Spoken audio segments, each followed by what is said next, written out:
लोगों को नमस्कार। आज की वार्ता शुरू करने से पहले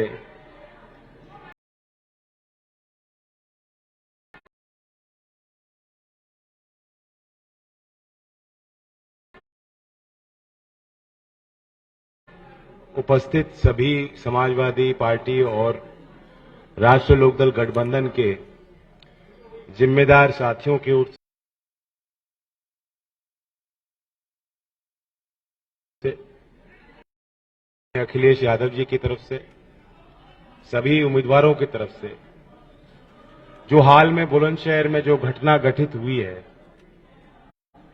जिस तरह हाथरस में एक पीड़ित परिवार को न्याय दिलाने के बजाय जिस तरह सरकारी तंत्र उनकी न्याय की गुहार की आवाज को दबाने में जुटा था, एक हृदय विदारक घटना यहां बीती है। मैं उस पीड़ित परिवार, हम सब की ओर से उस पीड़ित परिवार की तरफ के प्रति संवेदना व्यक्त करना चाहता हूं और ये विश्वास दिलाना चाहता हूं कि जब हमारी सरकार आएगी जनता के आशीर्वाद से, क्योंकि किसी भी सभ्य समाज में जीरो टॉलरेंस होना चाहिए ऐसे जघन्य अपराधों के लिए, और ऐसे जघन्य अपराध रचने वालों को सख्त से सख्त कानूनी सजा मिलनी चाहिए। तो ये विश्वास दिलाता हूं कि जब सरकार आएगी और हम जिस तरह का परिवर्तन लाना चाहते हैं, जिस तरह की व्यवस्था, जिस तरह की गवर्नेंस, सुशासन जनता को देना चाहते हैं, कि महिला सुरक्षा पर बड़ी पहल कर उत्तर प्रदेश में व्यवहारिक परिवर्तन हम लाएंगे। उस परिवार की न्याय की लड़ाई को अंतिम मुकाम तक पहुंचाने के लिए हम सब लोग प्रयास करेंगे। आज इस बैठक में मैं एक बड़ा संकेत आपके माध्यम से देना चाहता हूं। लोग जो सत्ताधारी हैं वो कोशिश कर रहे हैं कि किसी तरह जो एकता हमारे बीच की बनी है, जिस तरह से किसान कौम, कमेरा वर्ग, सभी जाति और धर्म के लोग और खासतौर से नौजवान बड़ी उम्मीद के साथ गठबंधन के प्रति हमारे इस कारवां में साथ चल रहे हैं, जुड़ रहे हैं, कहीं ना कहीं बीजेपी वालों की बौखलाहट सामने आ रही। योगी जी की बयानबाजी को आप देखें, और बुलंदशहर भी कई बार वो आ चुके हैं, बड़े बड़े नेता कैंप कर रहे हैं और ऐसी भाषा वो प्रयोग कर रहे हैं जो कभी हमने मुख्यमंत्री के इस पद पे विराजमान कभी किसी नेता के माध्यम से ऐसी बातें सुनी नहीं। तो पद की अपनी गरिमा होती है, पद का अपना एक विश्वास होता है। ऐसा लगता है कि हार की बौखलाहट उन्हें सता रही, और आज तो कुछ मौसम भी बदला लग रहा है। लगता है कि गोरखपुर से उन्होंने कुछ कोशिश की है कि फिर दोबारा ठंड लौटे, लेकिन ये क्षेत्र किसानों की धरती रही है। किसान आंदोलन में इस क्षेत्र ने बड़ी भूमिका अदा की। यहां के घर घर में जवान देश की सीमा पर तैनात हैं, देश की रक्षा के लिए तत्पर हैं। तो हमारा तो खून भी गर्म है और देश के लिए सब कुछ न्यौछावर करने के लिए हम लोग राजी रहते हैं। तो हमें धमकी देना, इस क्षेत्र के मिजाज को मुझे लगता है योगी जी समझ नहीं पाए। वो जितना हमें धमकाएंगे और भड़काएंगे, हम उतने ही एक होंगे, संगठित होंगे और ताकतवर होंगे।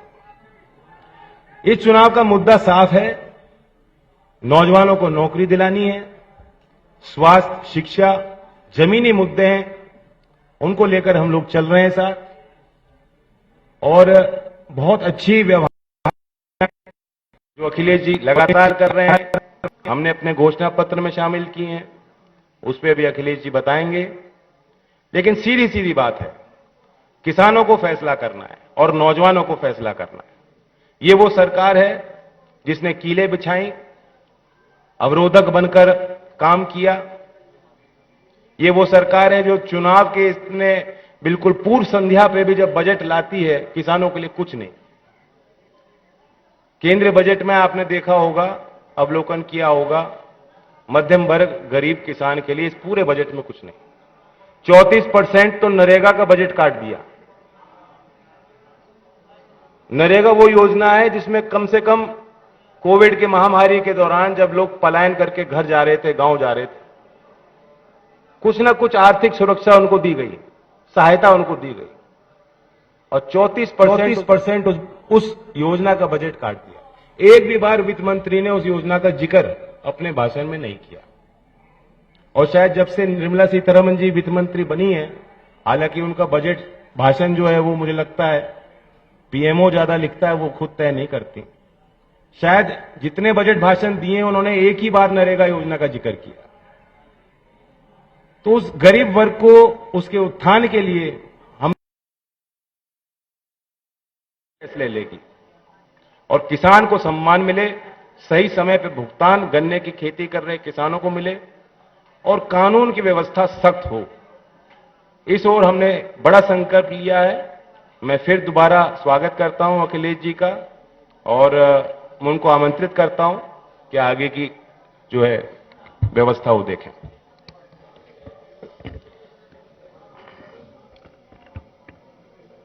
मैं जैन जी का धन्यवाद देता हूं और बहुत सारी बातें उन्होंने रखी, जहां से शुरुआत की कि बुलंदशहर की घटना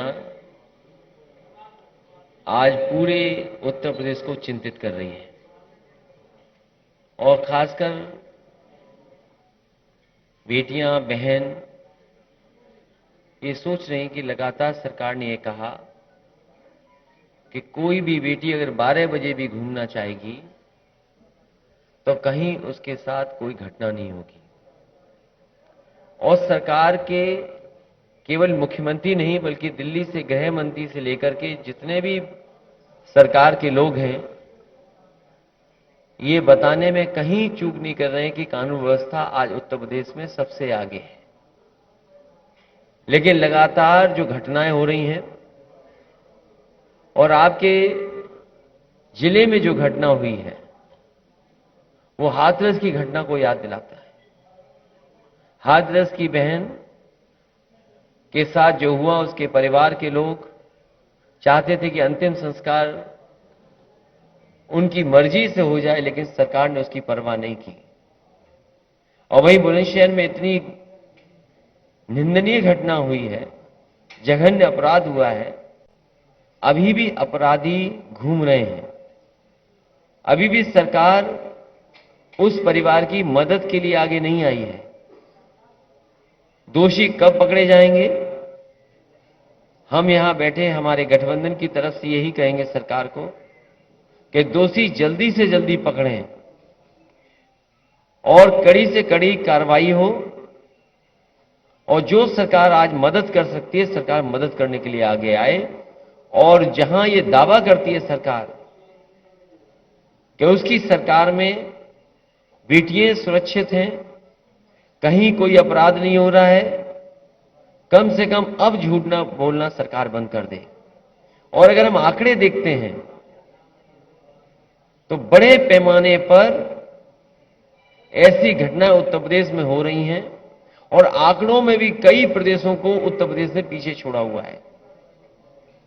जो सबसे अच्छी योजना थी पुलिस रिस्पांस सिस्टम डायल 100, नाम बदल करके 112 उसको कबाड़ा कर दिया, बर्बाद कर दिया।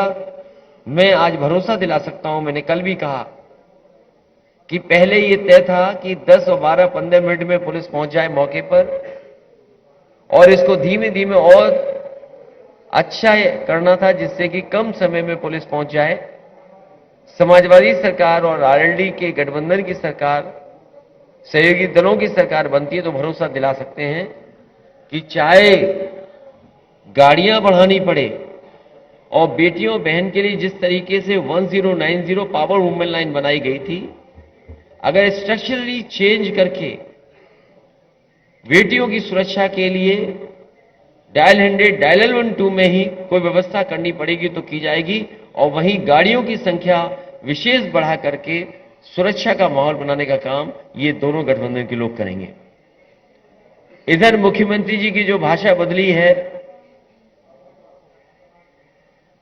पता नहीं मुख्यमंत्री क्यों भाषा बदल रहे हैं। और मुझे लगता है कि जो हवा चल रही है पहले चरण में, यहां के लोगों ने ऐसी हवा चलाई है कि भारतीय जनता पार्टी और खासकर मुख्यमंत्री जी, उनको समझ में नहीं आ रहा कि क्या कहा जाए। वो हमारे मुख्यमंत्री हैं, वो कोई कंप्रेसर थोड़ी है कि हमें ठंडा कर देंगे। हमारे बहुत सारे लोग हैं, जानते होंगे, फ्रिज में ठंडी चीज रखने के लिए कंप्रेसर होता है। कंप्रेसर खराब हो जाए तो क्या मुख्यमंत्री जी हमारे कंप्रेसर हैं? और जो लोग कह रहे हैं, गर्मी की बात कर रहे हैं, हम उन्हें भरोसा दिलाना चाहते हैं कि गठबंधन की सरकार बनेगी तो भर्ती दी जाएगी, भर्ती खोली जाएगी। गर्मी नहीं, भर्ती। नौजवानों को भर्ती के लिए उन्हें देने का काम, उनको नौकरी देने का काम गठबंधन में होगा। और जिस तरीके से सरकार ने नौकरियां छीनी हैं, रोजगार छीने हैं, इस बार हर यूथ अपने बूथ पर भारतीय जनता पार्टी को हराने का काम करेगा। हमारे किसान दुखी हैं कि इस बजट में भी उनके साथ धोखा हो गया। ये बजट तो ऐसा आया है कि गरीब को महसूस ही नहीं हो रहा कि कोई बजट आया है। और सरकार कह रही कि अमृत बजट है। अगर ये अमृत बजट है तो इससे पहले क्या सब जहर वाले बजट थे? अगर ये अमृत बजट है भारतीय जनता पार्टी का, तो पिछले जितने भी बजट थे वो जहर वाले बजट थे क्या? और सुना है कि डायमंड सस्ता हो जाएगा। तो देखो गरीबों का कितना ख्याल रखा है इन्होंने। भारतीय जनता पार्टी कहती है इस बजट के बाद डायमंड सस्ता हो जाएगा। तो सोचो गरीब का कितना ख्याल रखा गया है। और जूते चप्पल सस्ते होने जा रहे हैं। ये देखो सरकार कितना ख्याल रख रही है। अपनी गलत नीतियों के कारण बड़े बड़े कारखाने बेच करके, बड़े बड़े उद्योग बेच करके, कोविड के समय न मदद कर करके सभी उद्योग कारखानों को चौपट कर दिया। तो लोग और नौजवानों के खासकर जूते चप्पल ही तो घिस रहे हैं अपने भाग्य को बनाने के लिए। ये सरकार किसानों की सरकार नहीं है। जहां आय दोगुनी की बात की, आज कमाई आधी हो गई है। और लगातार सरकार ने महंगाई बढ़ाई है। डीजल पेट्रोल की कीमत कहां पहुंच गई। और किसान को जब सबसे ज्यादा जरूरत खाद की थी तो खाद नहीं दे पाई, किसी फसल की कीमत नहीं दे पाई सरकार। इसलिए मैं कहना चाहता हूं कि आज वही 3 तारीख है। एक 3 तारीख ऐसी भी थी जिस दिन जीप से कुचल दिए गए थे लोग, किसान कुचल दिए गए थे। और अभी भी किसान भूले नहीं है वो। इसलिए मैं कह सकता हूं ये चुनाव किसानों के मान सम्मान का चुनाव भी है। इस बार जनता ने तय किया है भाईचारा बनाम भारतीय जनता पार्टी चुनाव है। लगातार हम लोग जगह जगह जा रहे हैं, जनता से अपील कर रहे हैं। और जो समर्थन मिल रहा है उस समर्थन से मैं कह सकता हूं, सहयोग जो मिलने जा रहा है, इस बार ऐतिहासिक जीत आरएलडी और समाजवादी पार्टी के गठबंधन की होने जा रही है। इतना बहुमत, इतना समर्थन कभी नहीं दिखाई दिया होगा जितना इस बार दिखाई दे रहा है। इसलिए ये जाने वाले लोग हैं, नई सरकार आने वाली है। मैं भरोसा दिला सकता हूं कि जो घोषणाएं की हैं, जो संकल्प लिया है कि सरकार बनने के बाद घरेलू बिजली 300 यूनिट माफ होगी, बिल नहीं आएगा, साथ ही साथ सिंचाई मुफ्त होगी किसानों की, और बहुत पुरानी कर्मचारियों की मांग कि ओल्ड पेंशन बहाल हो। समाजवादी सरकार और आरएलडी और गठबंधन की सरकार बनने के बाद पुरानी पेंशन बहाल होगी, कर्मचारियों की मदद करने का काम करेंगे। जिस तरीके से समाजवादियों ने जो काम किए आज भी दिखाई दे रहे हैं। अगर सड़कों पे एम्बुलेंस है, कोविड में अगर किसी ने मदद की तो उस समय एम्बुलेंस सबसे आगे आई थी। जो उसके ड्राइवर थे उसको भी अपमानित करने का काम इस सरकार ने किया है। जो 100 नंबर 112 हो गई है वो भी समाजवादी सरकार की देन है, जो सड़कों पे दिखाई दे रही है। कोविड के समय पर जिन परिवारों में भी लैपटॉप पहुंचा होगा, वो आज भी चल रहा होगा, आज भी खराब नहीं हुआ होगा। लेकिन ये सरकार जो दावा करती है कि लैपटॉप देंगे, पता नहीं बुलंदशहर में कितने बाबा योगी जी ने लैपटॉप भिजवाए होंगे, कितने स्मार्टफोन दिए होंगे, जब योगी जी खुद ही स्मार्टफोन नहीं चला पाते, किसी और से ट्वीट लिखवाते हैं, किसी और से पढ़वाते हैं, तो आपको हमको लगातार 4.5-5 टैबलेट देते रहे हो। पता नहीं कौन सी टैबलेट हमें और आपको देते रहे। इसलिए ये सरकार जाने वाली है। समाजवादियों ने जो जो अपने घोषणा पत्रों में लिखा था पहले, वो भी पूरा करके दिखाया था। कम से कम समाजवादी पार्टी का ये जनता में भरोसा है कि अगर समाजवादी पार्टी जो बात कहती है वो करके जमीन पर दिखाती है। मुझे उम्मीद है कि हमारे साथ जो प्रत्याशी बैठे हैं, बंसी सिंह पहाड़िया जी हमारे गठबंधन के प्रत्याशी हैं। हम जब सरकार में थे तो ये भी विधायक थे, ये विधायक बनेंगे और सरकार दोबारा बनेगी। साथ ही साथ हरीश लोधी जी हैं, मैं इनके समर्थन में भी आपके माध्यम से अपील करता हूं कि इनको जिताने का काम करें। दिलनवाज खां साहब, ये भी जब सरकार थी तो ये भी विधायक थे, और मुझे लगता है कि विधायक आप फिर होने जा रहे हैं और सरकार फिर बनने जा रही है। किरणपाल सिंह जी हैं, मैं इनके सहयोग और समर्थन के लिए भी आपके माध्यम से जनता से अपील कर रहा हूं। के शर्मा जी जो गठबंधन के प्रत्याशी हैं, शरद पवार जी की पार्टी के प्रत्याशी हैं, मुझे उम्मीद है कि सभी लोग इनका भी सहयोग और मदद करेंगे, जिससे ये भी विधानसभा में पहुंच करके समाजवादी और गठबंधन की सरकार बनाएं। हाजी यूनुस साहब के समर्थन में मैं आप सबसे अपील करता हूं। राहुल यादव जो है समाजवादी पार्टी के प्रत्याशी, इनकी भी मदद करें। मैं दोनों जिलाध्यक्षों का धन्यवाद देता हूं, अरुण चौधरी जी और राहुल यादव जी, और इसके साथ हमारे संगठन और पार्टी के बहुत सारे पदाधिकारी हमें दिखाई दे रहे हैं, पूर्व अध्यक्ष भी दिखाई दे रहे हैं, जिम्मेदार कार्यकर्ता हैं, दोनों दलों के जिम्मेदार कार्यकर्ता, दोनों दलों के जिम्मेदार पदाधिकारी, मैं उन सबका धन्यवाद देता हूं। और इस भरोसे और इस उम्मीद के साथ कि चुनाव में वो एक एक बूथ पर मदद करने का काम करेंगे, अपने अपने प्रत्याशियों को जिताने का काम करेंगे। मैं प्रेस के लोगों का एक बार फिर धन्यवाद देता हूं।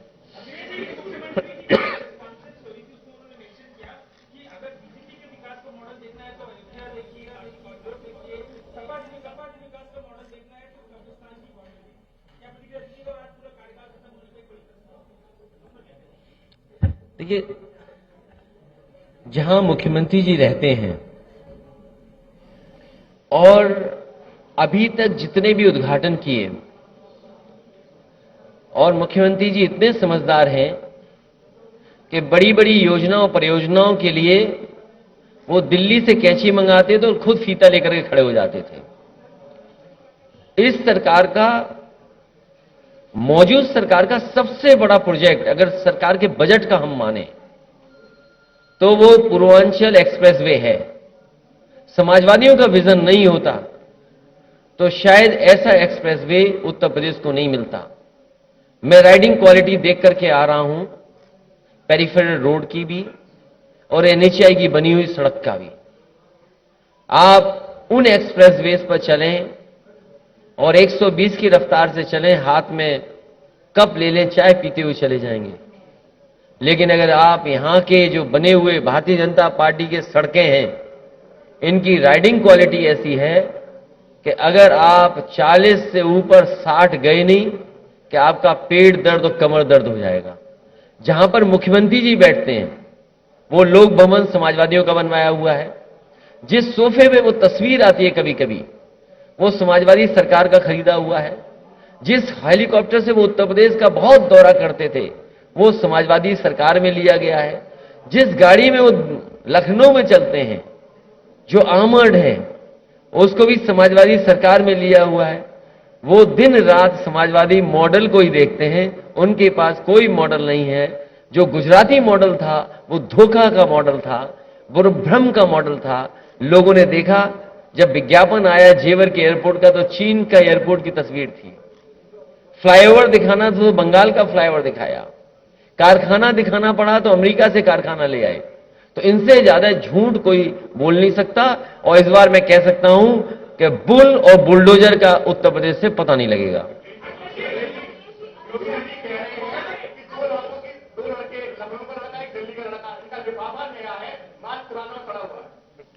ये क्या बोला उन्होंने?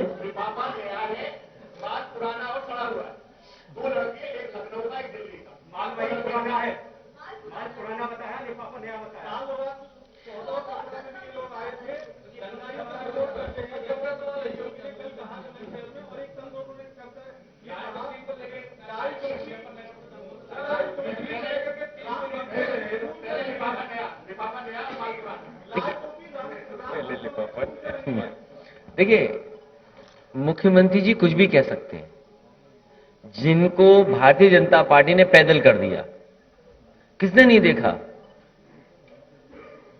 कि दिल्ली वाले 4 पहिए की गाड़ी में जा रहे थे, उन्हें पैदल पैदल कर दिया था।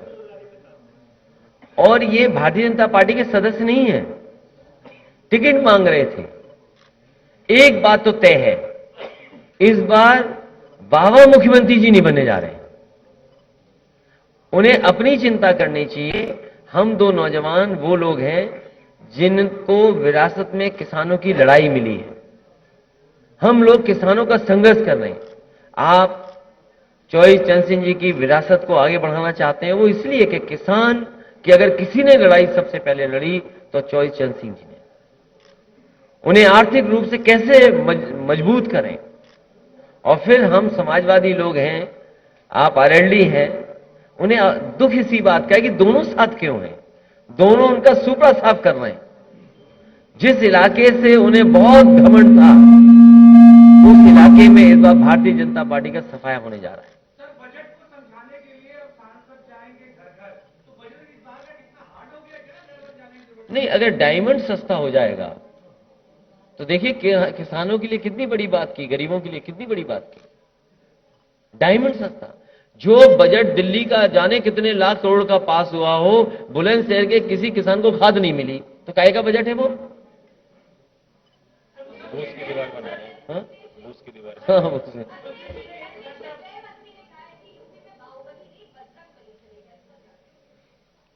इसमें कौन खराब बात है? हमारे गांव में देखा हो, इतने बड़े बजरंगबली खड़े, और अगर इतने बड़े बजरंगबली उनके घर में गांव में खड़े हो तो बता दो आप। सवाल वो नहीं है, सवाल ये कि किसानों को खाद मिलेगी कि नहीं मिलेगी। आपने कहा आय दोगुनी हो जाएगी किसानों की, आज भी आय दोगुनी नहीं है।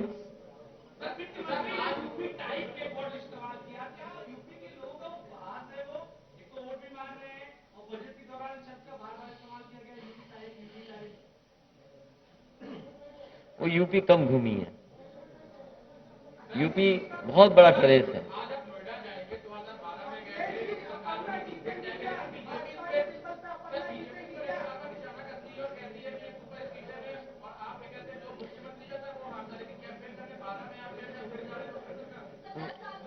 नहीं, सुपरस्टिशन ये है, अंधविश्वास ये है, धारणा ये है, लेकिन धारणा हमेशा तोड़ी गई है। लेकिन एक धारणा ये भी है कि जो नोएडा जाता है उसकी भी सरकार बनती है। मैं 2011 में अपनी साइकिल की यात्रा वहीं से शुरू की थी और सरकार बनाई थी। इस बार भी मैं नोएडा में इसीलिए जा रहा हूं कि आने वाले समय में सरकार बनानी है। 11 मैं पार्टी गए थे, दोनों पार्टी के संगठन के लोग हुए हैं और जरूरत पड़ने पे परिवार की दोनों संगठन के लोग मदद करेंगे।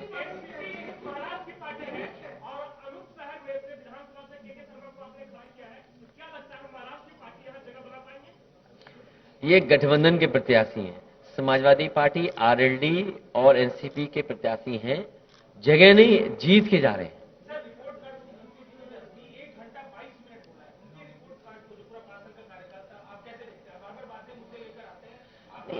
आप ही बताइए, 1 घंटा 22 मिनट अगर कोई बोला है तो क्या उन्होंने अपना संकल्प पत्र पढ़ा होगा? जिस संकल्प पत्र में पहले पन्ने पर यह लिखा गया है, पहला संकल्प यह है कि किसानों की आय 2022 तक दोगुनी हो जाएगी। क्या आज किसानों की आय दोगुनी हो गई?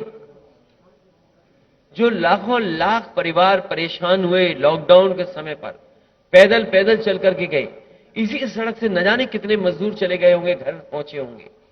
आज इनके पास झूठ बोलने के लिए भोंपू तो हैं जो प्रचार के लिए निकल पड़े हैं, लेकिन क्या उस समय मजदूरों की मदद के लिए इनके पास गाड़ियां नहीं थी? आज झूठ बोलने के लिए इनके भोंपू जा रहे हैं हर गांव में, दावा कर रहे हैं कि इतनी वर्चुअल रैली करेंगे, एक पार्टी जो वर्चुअल रैली कर रही है, इतना संसाधन है उसके पास, क्या सरकार के संसाधन नहीं लग सकते थे जब मजदूरों को अब उनकी जरूरत थी घर पहुंचने की? इनकी कोई उपलब्धि नहीं है, केवल उपलब्धि है झूठ बोलना। और जो जितना बड़ा भारतीय जनता पार्टी में नेता है, उतना ही बड़ा झूठ सुन लो उससे।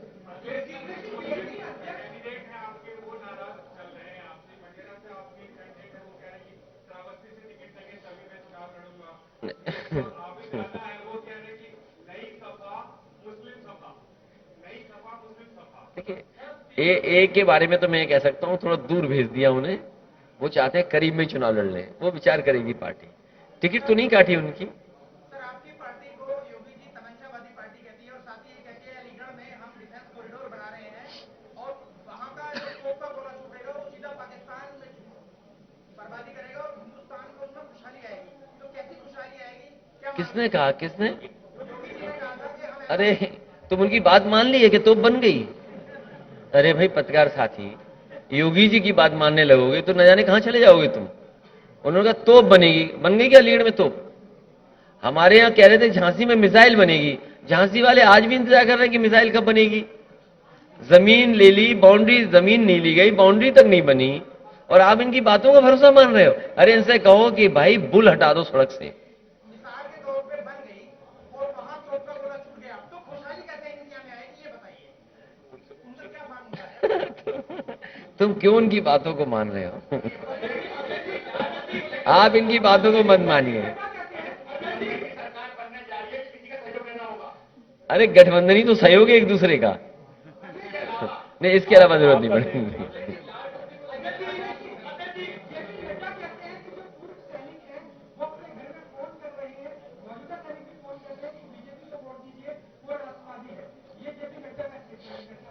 मैं भी अपने सभी सीनियर और जूनियर जो आपके माध्यम से, अगर ये बात है, ये जो सच बोल रहे, अगर ये बात सच है तो भाई हम भी मिलिट्री स्कूल में पढ़े हैं।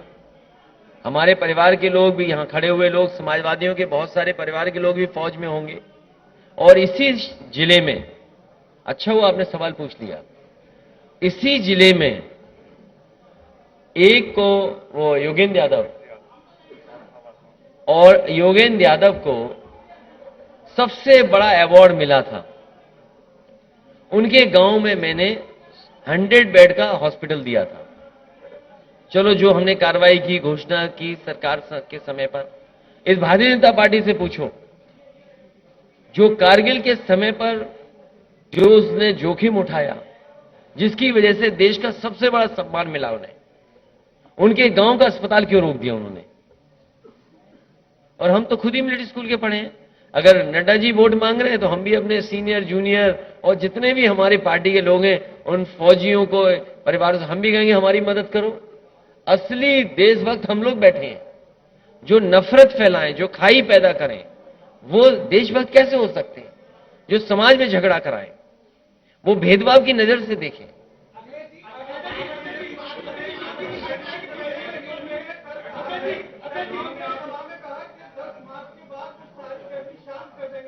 तो वो कोई कंप्रेसर है क्या? जैसे आप फ्रिज है घर में, कंप्रेसर खराब हो जाए तो गर्म हो जाएगा, कोई मतलब नहीं। तो क्या मुखिया जी कंप्रेसर हैं?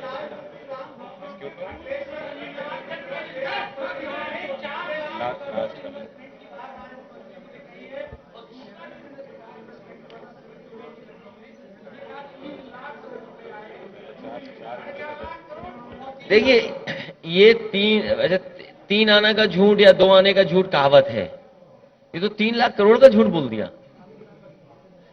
उत्तर प्रदेश में जो एमओयू साइन हुए थे, वो कहीं इन्वेस्टमेंट नहीं आया। अगर बुलंदशहर में कोई बड़ा कारखाना लगा हो तो बताओ। हमारे जहां से मैं आ रहा हूं कहीं कारखाना नहीं लगा। और कोई इन्वेस्टमेंट हुआ तो बताए ना सरकार, कहां इन्वेस्टमेंट हुआ? 1 डिस्ट्रिक्ट 1 प्रोडक्ट में कितना बजट आया होगा बुलंदशहर में? अगर हो सकता है खुर्जा के लिए कुछ पैसा आया हो, लेकिन सरकार बताएगी 1 डिस्ट्रिक्ट 1 प्रोडक्ट में कितना बजट दिया था आपने। एमएसएमई वाले रो रहे हैं, परेशान हो गए। कोविड के समय एमएसएमई बर्बाद हो गई इंडस्ट्री।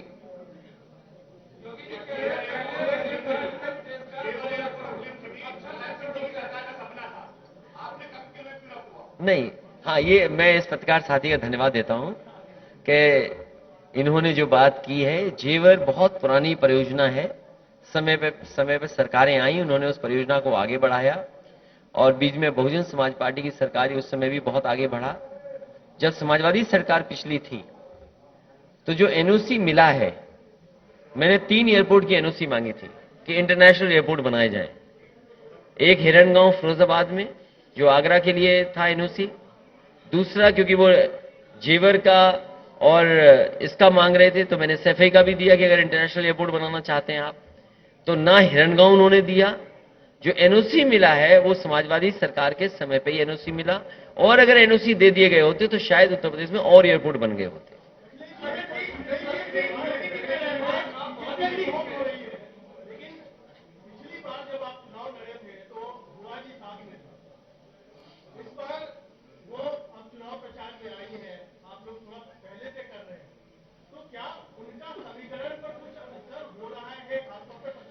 मैंने तो कहा है कि समाजवादियों के साथ अंबेडकरवादी भी साथ आए, क्योंकि संविधान बचाना है, लोकतंत्र बचाना है। अगर लोकतंत्र और संविधान नहीं बचेगा तो सोचो हमारे अधिकारों का क्या होगा। और ये एक बार अपील नहीं की, मुझे अच्छा हुआ कि आपने याद दिला दिया। मैं फिर अपील करता हूं कि हम सब लोग बहुरंगी लोग हैं, लाल रंग हमारे साथ, हरा रंग साथ, सफेद, नीला, तो हम चाहते हैं कि अंबेडकरवादी भी साथ आए और इस लड़ाई को और मजबूत करें। आखिरी सवाल,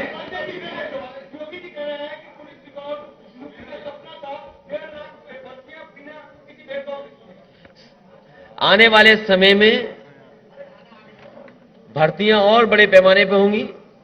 जो फौज की भर्ती थी रुकी पड़ी है, बहुत वर्षों से नहीं हुई है, उसको भी आगे बढ़ाने का काम करेंगे। और जितने भी रिक्त पद हैं सरकार में, लगभग 11 लाख रिक्त पद हैं सरकारी, वो खाली हैं। वो आखिरकार सरकार ने क्यों नहीं भरे? तो कहीं ना कहीं जितने भी सरकारी रिक्त पद हैं उनको भरा जाएगा समाजवादी सरकार में।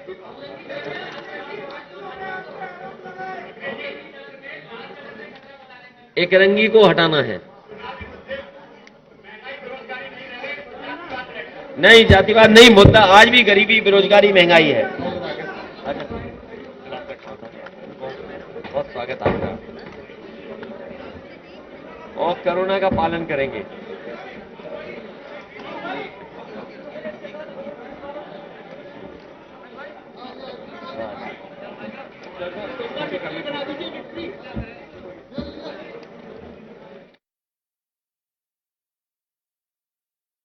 अपने उत्तर प्रदेश का